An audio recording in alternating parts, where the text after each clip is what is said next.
السلام علیکم دوستو، میرا نام عزیز زور ہے اور آپ دیکھ رہے ہیں انوکھی دنیا۔ دنیای تاریخ میں جہاں عظیم لوگوں کے قصے ملتے ہیں، وہیں ایسے ظالم انسانوں کی داستانیں بھی ملتی ہیں جن کی دہشت سے زمانہ کانپتا تھا۔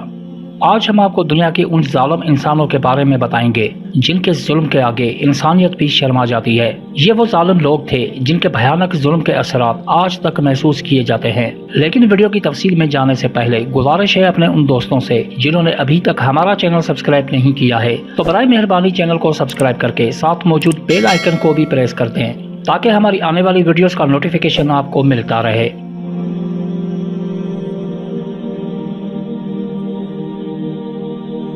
ہلاکو خان ایک منگول لیڈر تھا۔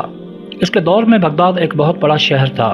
اس نے اس شہر کو ختم کرتے ہوئے صرف ایک ہفتے میں 10,000 بے گناہ انسانوں کو قتل کیا۔ Harry Truman. ناظرین، ہیری ٹرومین امریکہ کا 33واں صدر تھا۔ یہ وہی شخص تھا جس نے ہیروشیما اور ناگاساکی پر ایٹم بم گرانے کا حکم دیا۔ اس ظالم شخص کے حکم کی وجہ سے صرف چند ہی سیکنڈز میں 2 لاکھ انسانوں کو موت کی نیند سلا دیا گیا۔ یاد رہے کہ جاپان میں ایٹم بم کے اثرات آج بھی ان علاقوں میں موجود ہیں۔ آئیکی ٹوجو۔ یہ شخص جاپانی فوج کا ایک جنرل تھا اور یہ اپنے دور میں اپنے ملک کے سسٹم سے خوش نہیں تھا، اس لیے اس نے حکومت کی تمام ذمہ داریاں اپنے سر لے لی اور اس دوران جو بھی اس کے بیچ آیا اس نے اسے قتل کروا دیا۔ ایک اندازے کے مطابق اس نے تقریباً 5 ملین افراد کو قتل کروایا۔ Adolf Hitler. ہٹلر جرمن کا مشہور لیڈر تھا اور یہ دنیا کا واحد لیڈر تھا جو جمہوری طریقے سے منتخب ہو کر ڈکٹیٹر بنا اور دوسری جنگ عظیم کا سبب بھی بنا۔ ہٹلر کے اندر ایک جنگی جنون پایا جاتا تھا، اس کی وجہ سے اس نے 6 کروڑ افراد کو قتل کیا۔ آج ہٹلر کا شمار دنیا کی بدترین شخصیات میں ہوتا ہے۔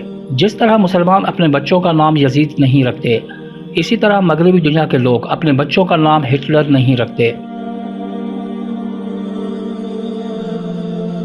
Joseph Stalin. یہ شخص بھی ایک ظالم ڈکٹیٹر تھا۔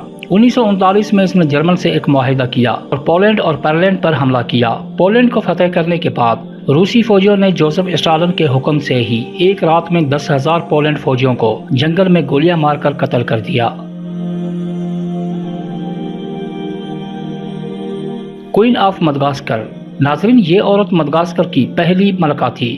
1828 سے لے کر 1868 تک اس عورت تقریباً 2.5 ملین افراد کو قتل کیا۔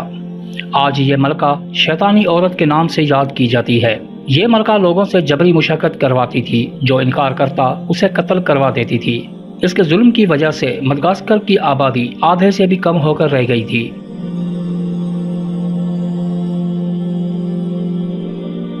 نیرو رومن ایمپیرر۔ نیرو ایک رومن بادشاہ تھا۔ حالانکہ نیرو نے صرف 14 سال حکومت کی، لیکن یہ عورتوں کی عزت لوٹنے اور انہیں قتل کرنے میں مشہور تھا۔ ان 14 سالوں میں اس نے ہزاروں عورتوں کی عزت لوٹ کر انہیں قتل کر کے ان کے خاندان والوں کو زندہ جلا دیا۔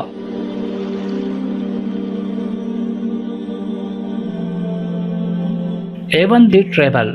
یہ روس کا پہلا حکمران تھا۔ اس نے نیتولیا، پولینڈ اور سویڈن کے خلاف 24 سال طویل جنگ کا آغاز کیا تھا۔ کہا جاتا ہے کہ یہ ظالم بادشاہ ہر روز 500 سے 700 کسانوں کو جمع کرواتا اور انہیں قتل کرواتا۔ بادشاہ اور ان کا بیٹا قتل ہونے والے کسانوں کی چیخوں سے لطف اندوز ہوتے تھے۔ لیوپولڈ۔ یہ 1863 سے 1909 تک بیلجیم کا بادشاہ رہا۔ اس کی شہرت کی بڑی وجہ کومبو ریاست تھی، جس کو آزاد کروانے کے بعد تقریباً 3 ملین سے 15 ملین لوگوں کو قتل کر دیا۔ حجاج بن یوسف۔ ویسے تو حجاج بن یوسف نے 53 سال کی زندگی پائی، لیکن اس کے ظلم کی دہشت صدیوں تک محسوس کی گئی۔ مسلم دنیا کا یہ واحد بادشاہ یا شاید پوری دنیا کا یہ واحد حکمران تھا جس نے 70,000 افراد کو اپنے ہاتھوں سے قتل کیا، جبکہ مزید 90,000 افراد کو اس کے حکم سے قتل کیا گیا۔ کہا جاتا ہے کہ جب 714 عیسوی میں اس کی موت واقع ہوئی تو پوری دنیا نے سکون کا سانس لے کر اپنے رب کا شکر ادا کیا۔ امید ہے یہ ویڈیو آپ کو پسند آئی ہوگی۔ اگلی ویڈیو تک مجھے دیجیے اجازت۔ اللہ حافظ۔